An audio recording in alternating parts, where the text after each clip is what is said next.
7h05, la question santé d'Europe 1, Thomas Soto. Avec le docteur Kierzek, bonjour Gérald.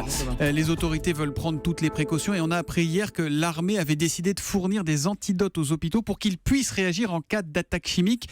Honnêtement, là, il n'y a pas grand-chose de plus angoissant que la phrase que je viens de prononcer. Est-ce que vous avez des mots pour nous rassurer ce matin, docteur ? Alors Thomas, si ça peut vous rassurer, on était déjà équipés. Ce qui va changer, c'est qu'on va être équipé avec de plus grosses quantités et un conditionnement d'ampoules. Idem, ça va être plus gros en termes de quantité pour pouvoir faire face éventuellement à ce type d'attaque. Mais les hôpitaux avaient déjà des plans de préparation. C'est quoi exactement une attaque chimique ? On parle de quoi ? Alors, on parle de gaz sarin, de gaz neurotoxique. Quand on dit gaz, c'est pas tout à fait du gaz, ce sont des liquides volatiles qui vont s'évaporer. Il y avait une attaque dans le métro en 95 à Tokyo. Ce sont des agents qui sont des agents organophosphorés, ce sont des dérivés des pesticides et qui peuvent avoir des conséquences en termes de détresse respiratoire, de troubles cardiovasculaires. Ça attaque les poumons, les bronches ? Ça attaque les poumons, ça attaque surtout la jonction neuromusculaire. C'est neurotoxique, ça veut dire quoi ? Ça veut dire que ça va bloquer l'influx nerveux et donc ça va avoir des conséquences au niveau respiratoire avec une détresse respiratoire. C'est un gaz ou un liquide qui est très particulier, qui n'a pas d'odeur, vous ne le sentez pas et vous avez des patients qui sont en détresse respiratoire, qui ont des troubles cardiovasculaires et il faut agir relativement vite. Ça veut dire qu'il faut faire quoi ? Comment on agit vite ? Alors, ça veut dire qu'il faut agir vite quand les concentrations sont élevées, quand il y a un certain nombre de symptômes qui peuvent permettre de penser, parce qu'on n'a pas toujours l'identification dans les premières minutes,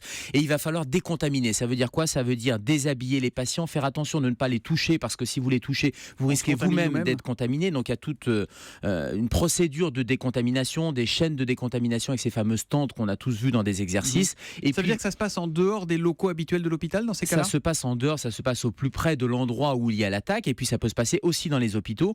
Un traitement symptomatique, on va traiter la détresse respiratoire par de l'oxygène par exemple, en intubant les patients. Et puis troisième volet du traitement, c'est justement cet antidote, ce sulfate d'atropine, ces fameuses ampoules qui vont être livrées, qui sont déjà livrées dans les hôpitaux, mais qui vont être livrées en plus grande quantité. Vous les urgentistes, on vous a briefé, on vous a fait suivre une formation récemment là-dessus ou de toute façon vous étiez à jour ? C'est plus que briefé, c'est-à-dire qu'on a été formé, on est entraîné, il y a des plans qui s'appellent le plan notamment Piratox, qui sont des plans de secours qui sont dédiés avec régulièrement des exercices qui sont faits en dehors et à l'intérieur de l'hôpital. Le docteur Kierzek avec nous tous les matins à 7h-5 sur Europe 1. À demain Gérald. À demain Thomas.